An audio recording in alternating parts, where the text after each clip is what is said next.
খুঁজতে খুঁজতে খুঁজতে খুঁজতে একদল জিন রাসূল সাল্লাল্লাহু আলাইহি ওয়াসাল্লাম উকাজের এক বাজারের দিকে যাচ্ছিলেন। ইন দ্য মিন টাইম ফজরের সালাতে তিনি নামাজের ইমামতি করছেন। ওই সময়ে একদল জিন পাশ দিয়ে যাচ্ছিল। হঠাৎ তারা দাঁড়িয়ে থমকে দাঁড়ালো, দেখে যে আল্লাহ রাসূল সাল্লাল্লাহু আলাইহি ওয়াসাল্লাম কোরআন তেলাওয়াত করতেছেন। এই কোরআনের বাণী তারা কখনো শুনে নাই। তারা শুনে অবাক এবং এই তথ্য নিয়ে জিনদের সর্দারের কাছে যেয়ে বলল, ঘটনা তো এটার কারণে এখন আকাশের নিরাপত্তা বেশি, আমরা আর উপরে যেতে পারি না। তারা যেয়ে বলল যে আমরা ঈমান এনে ফেলছি ওই নবীর উপর, ইন্না সামি'না কুরআনান আজাবা ইয়াহদি ইলা রুশদি ফাআমান্না বিহ। তারা বলল যে আমরা কি আজীব কোরআন শুনে আসলাম যেটা সত্যের এবং হেদায়েতের দিকে পথ দেখায়, এবং ওয়ালান নুশরিকা বিরাব্বিনা আহাদা, আমাদের রবের সাথে আমরা আর শিরক করব না, আমরা আর মুশরিক থাকবো না, আমরা ঈমান এনে ফেললাম। তাহলে আল্লাহ রাসূল সাল্লাল্লাহু আলাইহি সাল্লামের সুমধুর কণ্ঠের তেলাওয়াত শুনে শুধু মানুষ নয়, বরং জিনেরাও ইসলাম ধর্ম গ্রহণ করেছে। আল্লাহ রাসূল সাল্লাল্লাহু আলাইহি ওয়া আলিহি ওয়াসাল্লাম তেলাওয়াতের মাঝখানে মাঝে মাঝে খুব কান্না করতেন। বিশেষ করে রাতের নামাজে কান্না ভেজা কণ্ঠে তেলাওয়াত করতেন। আমরা কি করি? অর্থই তো বুঝতে পারতেছি না, কোথায় কাঁদবো আর কোথায় একটু আনন্দ পাবো।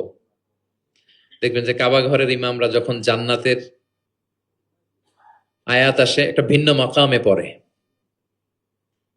যে মাকামের মধ্যে একটা খুশি প্রাণবন্ত একটা ভাব। আবার জাহান্নামের আযাবের আয়াত যখন আসে তখন কান্নার মাকামে পড়ে এবং এমন ভাবে ডুকরে ডুকরে কাঁদে, মুসল্লিরাও কাঁদে। আল্লাহ রাসূল সাল্লাল্লাহু আলাইহি ওয়া আলিহি ওয়াসাল্লাম মাঝরাতে যখন কিয়ামুল লাইল, তাহাজ্জুদ এগুলো পড়তে দাঁড়াতেন, দীর্ঘ সময় কোরআন পড়তেন। এত দীর্ঘ সময় পা ফুলে যেত, হাত্তা তাতাফাত্তারা কাদামা, পা দুটো ফুলে মোটা হয়ে যেত। এরকম দীর্ঘ সময় দাঁড়িয়ে থাকতেন। আম্মা জান আয়েশা রাদিয়াল্লাহু তাআলা আনহা বলতেন, ইয়া রাসূলুল্লাহ, আপনার তো আগের পরের সব গুনাহ মাফ, আদতে ওনার তো কোনো গুনাহই নেই, নবীরা তো মাসুম নিষ্পাপ, তারপরও আপনি রাত জেগে এত কষ্ট কেন করেন? আল্লাহ রাসূল সাল্লাল্লাহু আলাইহি ওয়াসাল্লাম বলেছেন, আফালা উহিব্বু আন আকুনা আবদান শাকুরা। আয়েশা, আমি কি শুকরগুজার বান্দা হব না? মানে আমার আল্লাহ আমাকে ক্ষমার ঘোষণা দিয়েছে, ঠিক আছে, কিন্তু আমি কি শুকরগুজার হব না? আমার রোলটা তো আমি প্লে করব, আমার সর্বোচ্চ তো উজাড় করে আমি আমার রবের সামনে পেশ করব। মাঝরাতে তিনি দীর্ঘ সময় দাঁড়িয়ে তেলাওয়াত করতেন, পা ফুলে যেত। মাঝে মাঝে একটি আয়াত পড়ে থামতেন, সে আয়াত নিয়ে ভাবতেন, কাঁদতেন, বারবার কাঁদতেন, পড়তেন, তার দাড়ি ভিজে যেত। প্রতিটি আয়াত তিনি অনুভব করতেন হৃদয় দিয়ে, তার হৃদয়কে নাড়া দিত। এভাবে তিনি তেলাওয়াত করতেন। এক সাহাবী বর্ণনা করেন, একবার আল্লাহ রাসূল সাল্লাল্লাহু আলাইহি ওয়াসাল্লামকে আমি রাতের সালাতে দেখলাম, এমন ভাবে তিনি কাঁদছেন, ওয়ালি জাওফিহি আযীরুন কাআযীরিল মিরজালি মিনাল বুকা। গরম পানি ফুটাতে দিলে ড্যাগের ভেতরে গরম পানির যেরকম টকবকে উতলে ওঠার একটা শব্দ, এরকম উতলে ডুকরে ডুকরে কান্নার একটা শব্দ আমি শুনতে পেলাম। এভাবে তিনি কাঁদছিলেন।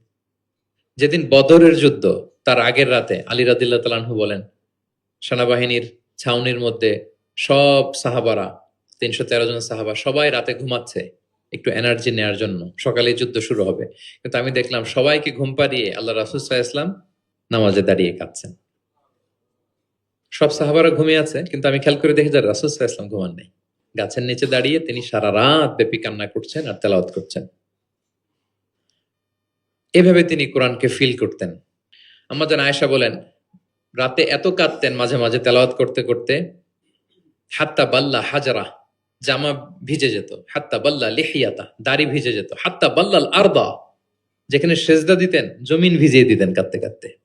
এবং রাতের সালাতে দীর্ঘ তেলাওয়াত করতেন, কিন্তু জামাতের নামাজ আবার অপেক্ষাকৃত সংক্ষিপ্ত করতেন। এটা সুন্নাহ। কারণ জামাতের নামাজ তো আর আমি একা পড়ছি না, আমার পেছনে অসুস্থ, বয়স্ক, সিনিয়র সিটিজেন, মুসাফির, ট্রাভেলার অনেকে থাকতে পারে। জামাতের সুযোগ পেলে আপনি শর্টকাট করবেন, মিনিমাম স্ট্যান্ডার্ডে শেষ করে দেবেন। কিন্তু একা যখন নামাজের সুযোগ পাবেন, আপনার নফল নামাজ, আপনার কিয়ামুল লাইল, তখন কি করবেন? ফালিউ তাওবিল মা শাআ, যত লম্বা মনে চায়। আমরা ভুল করি অনেকে, একা একা নামাজ পড়ার সময় তাড়াহুড়ো করে ফেলি। ইমামতির সুযোগ পাইছি তখন বিশাল লম্বা কেরাত, অপোজিট, মানে ভুল করে ফেলছি আমরা। এটা করব না। আমার এই ছোট্ট ভিডিওটা আমি আমার সোশ্যাল মিডিয়া হ্যান্ডেলে শেয়ার করেছিলাম। দেখলাম যে বাংলাদেশে শিক্ষিত সচেতন লোকজন অনেক এপ্রিসিয়েট করেছে। অনেক সময় এমন হয় যে প্রচন্ড রোদ, জুমার সালাতে পাঁচতলা মসজিদ ভরে, বারান্দা, রাস্তার মধ্যে। আমার অনেক সময় এমন হয়েছে যে সফরে আমি ফ্লাইট ধরবো, রাস্তায় জুমাতে আমি